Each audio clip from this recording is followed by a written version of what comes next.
David a remporté son combat contre Goliath, non pas parce qu'il avait l'huile d'onction, non pas parce qu'il avait le sel, non pas parce qu'il avait le parfum, non pas parce qu'il avait l'eau, non pas parce qu'il avait le talif, non pas parce que, bien aimé, il a porté le talif. Non, David a remporté son combat contre Goliath parce qu'il était un adorateur.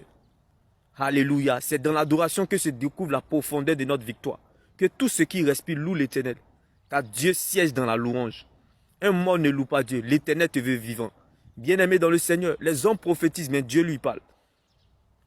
Dieu ne se trouve pas à la parole, mais dans sa parole. Bien-aimé, la royauté ne se vit pas à l'extérieur, mais plutôt à l'intérieur du royaume, dans sa parole. Bien-aimé, Dieu ne veillera pas sur ta parole, mais plutôt sur sa parole pour l'accomplir. Car lorsque David est arrivé dans la bataille contre Goliath, il a dit, contre toi, je viens au nom de l'Éternel.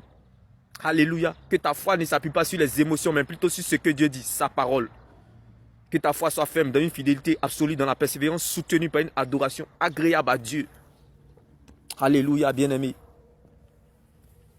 Dieu se trouve dans la parole. Faites tout avec la parole. Il y a la vie dans la parole. Il y a la puissance dans la parole. Il y a la délivrance dans la parole. Bien-aimé, ne te tais point, continue à adorer ton Dieu. Car la parole de Dieu nourrit notre âme. La prière nourrit notre esprit. La prière est bonne, mais les actions sont mieux. L'obéissance accompagne la prière. La venue d'une église dépend de son intercession. La venue du peuple dépend de son obéissance à Dieu. Les fruits que nous recherchons pour notre liberté dépendent de notre relation avec Dieu. Car c'est de notre relation avec Dieu que découle tout le reste. Arrêtez de nous vendre des choses de merde. Que Dieu vous bénisse. Demeurez bénis. Shalom.